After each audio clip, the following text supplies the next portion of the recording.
নমস্কাৰ মৰমৰ শিক্ষাৰ্থীসকল, মই প্ৰণৱে ইউটিউব চেনেল E4 এডুকেশ্যনৰ অন্য এটা ভিডিঅ'লৈ তোমালোক সকলোকে স্বাগতম জনাইছোঁ। মৰমৰ শিক্ষাৰ্থীসকল, আজি মই তোমালোকৰ মাজলৈ লৈ আহিছোঁ হায়াৰ ছেকেণ্ডেৰী ফাৰ্ষ্ট ইয়াৰৰ সমাজতত্ত্ব নামৰ বিষয়টোৰ ইউনিট নম্বৰ 2 সমাজতাত্ত্বিক পৰিভাষা ধাৰণা আৰু ইয়াৰ ব্যৱহাৰ। এই ইউনিটৰ যিখন অনুশীলন, সেই অনুশীলনৰ প্ৰশ্নৰ উত্তৰসমূহ। তেতিয়াহ'লে আহাচোন পলম নকৰি আজি ভিডিঅ'টো আৰম্ভ কৰোঁ। আৰু তাৰ আগতে তোমালোকলৈ এটা অনুৰোধ, এই চেনেলটো যদি ছাবস্ক্ৰাইব কৰা নাই তেতিয়াহ'লে ছাবস্ক্ৰাইব কৰি দিবা আৰু কাষতে থকা বেল আইকনটো প্ৰেছ কৰি দিবা মই দিয়া এনেকুৱা ধৰণৰ শিক্ষামূলক ভিডিঅ'সমূহ নিয়মিতভাৱে পাই থাকিবলৈ। তাৰ উপৰিও আগৰ ইউনিটটো মই ভিডিঅ' দি থৈ দিছোঁ, তোমালোকে যদি চোৱা নাই মই ডেছক্ৰিপশ্যনত লিংক দিছোঁ, তাত গৈও চাব পাৰিবা।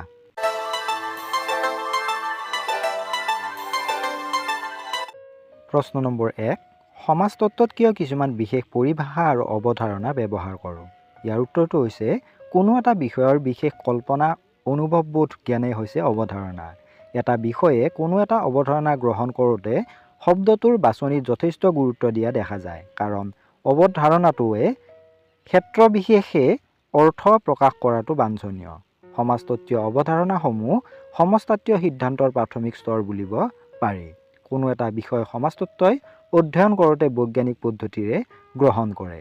সমাজতত্ত্বৰ মূল অৱধাৰণা হিচাপে সমাজ, সমূহ, সম্প্ৰদায়, সমিতি, সংস্থা, প্ৰতিমান, মূল্য আদিক ধৰিব পাৰি। সমাজতত্ত্বৰ অভিজ্ঞতা প্ৰসূত সমাজ বিজ্ঞান। গতিকে সমাজতত্ত্বৰ অধ্যয়নত এই অৱধাৰণাসমূহ প্ৰকৃত অৰ্থ প্ৰকাশ হৈছে। সমাজতত্ত্বীয় শব্দবোৰ সামাজিক জীৱনত দৈনন্দিন ব্যৱহাৰ হোৱা শব্দ। প্ৰশ্ন নম্বৰ 2, সমাজৰ একোজন সদস্য হিচাপে তুমি ভিন্নসমূহত বা ভিন্নসমূহৰ লগত আন্তঃক্ৰিয়া কৰিব লাগে। এই সমূহবোৰে কেনেকৈ এটি সমাজতত্ত্বীয় পৰিপ্ৰেক্ষ গঠন কৰিছে আলোচনা কৰা। ইয়াৰ উত্তৰটো হৈছে সমাজৰ সদস্য হিচাপে আমি একে সময়তে বহুতো সমূহৰ লগত জড়িত হৈ থাকোঁ। উদাহৰণস্বৰূপে মই এজন ছাত্ৰ, এটা পৰিয়ালৰ সন্তান, এটা সমনীয়া গোটৰ বন্ধু আৰু এখন গাঁও বা চহৰৰ বাসিন্দা। সমাজতাত্ত্বিক পৰিপ্ৰেক্ষ গঠন। প্ৰথমটো হৈছে প্ৰাথমিক সমূহ, পৰিয়াল বা বন্ধু। এইবোৰে মোৰ ব্যক্তিত্ব, মূল্যবোধ আৰু আৱেগিক দিশবোৰ গঢ় দিয়ে। দ্বিতীয়তে গৌণসমূহ, এয়া হৈছে বিদ্যালয়। এইবোৰে মোক আনুষ্ঠানিক জ্ঞান আৰু নিৰ্দিষ্ট লক্ষ্যত উপনীত হ'বলৈ শিকায়। তৃতীয়তে আন্তঃসমূহ আৰু বহিঃসমূহ। মোৰ পৰিয়াল বা বন্ধুৰ গোটটো মোৰ বাবে আন্তঃসমূহ, য'ত আমি বুলি একাত্মবোধ থাকে, আনহাতে আন গোটবোৰ বহিঃসমূহ হ'ব পাৰে। চতুৰ্থতে পৰিস্থিতি বা ভূমিকা। প্ৰতিটো সমূহৰ মোৰ একোটা নিৰ্দিষ্ট পৰিস্থিতি, যেনে ছাত্ৰ, সন্তান আৰু তাৰ লগত জড়িত ভূমিকা আছে। এই বিভিন্ন সমূহৰ লগত হোৱা আন্তঃক্ৰিয়াই মোৰ সামাজিক পৰিচয় গঠন কৰে আৰু দেখুৱায় যে ব্যক্তিৰ জীৱনত সমাজৰ বিভিন্ন সমূহৰ এক জটিল জালত কেনেদৰে বান্ধ খাই থাকে। প্ৰশ্ন নম্বৰ 3, সামাজিক নিয়ন্ত্ৰণ মানে কি? এই ক্ষেত্ৰত ভিন্ন অঞ্চলৰ ভিন্ন সমাজত সামাজিক নিয়ন্ত্ৰণৰ ধৰণসমূহ ভিন্ন ধৰণৰ বুলি ভাবানে? ইয়াৰ উত্তৰটো হৈছে সামাজিক নিয়ন্ত্ৰণ হৈছে নিয়ম নমনা বা বিৰূপ প্ৰভাৱ পেলোৱা ব্যক্তিসকলক বিভিন্ন উপায় আৰু অভিজ্ঞতাসহ নিয়ন্ত্ৰণলৈ অনাৰ সামাজিক প্ৰচেষ্টা। সমাজতত্ত্বত যিহেতু বিভিন্ন দৃষ্টিভংগী আছে, সেইবাবে সামাজিক নিয়ন্ত্ৰণৰ বিষয়ে আলোচনা সমূহো বিভিন্ন দৃষ্টিকোণৰ পৰা কৰা হৈছে।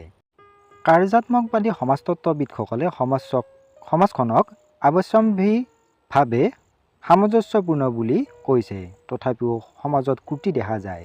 তেনে ক্ষেত্ৰত সামাজিক নিয়ন্ত্ৰণ প্ৰয়োজন হয়।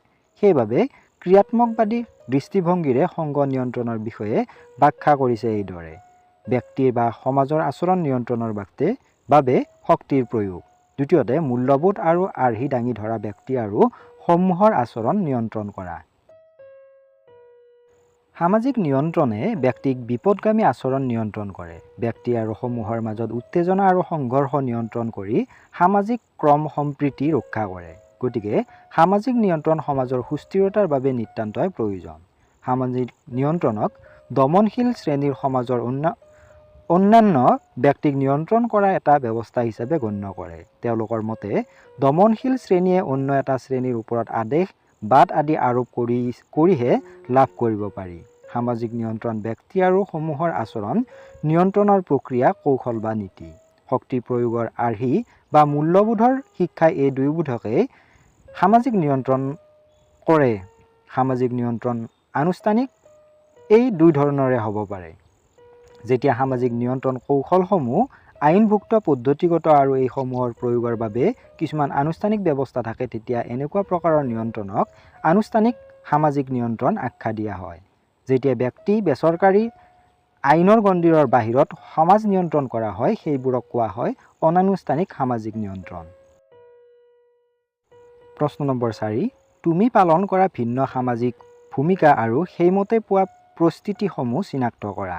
এই সামাজিক ভূমিকা আৰু প্ৰস্তুতি পৰিৱৰ্তনীয় বুলি ভাবানে? যদি ভাবা তেন্তে কেতিয়া আৰু কেনেকৈ পৰিৱৰ্তন হয় আলোচনা কৰা।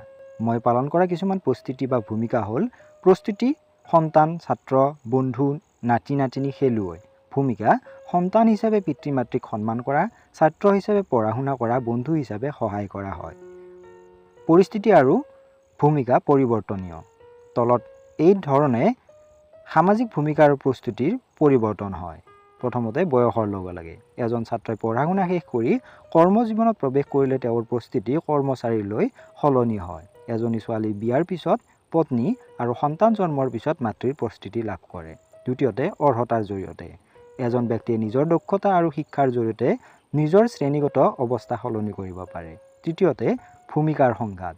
কেতিয়াবা একে সময়তে একাধিক ভূমিকা পালন কৰিবলগীয়া হ'লে ভূমিকাৰ মাজত সংঘাত হয় আৰু ই ভূমিকাৰ পৰিৱৰ্তনৰ কাৰণ হ'ব পাৰে।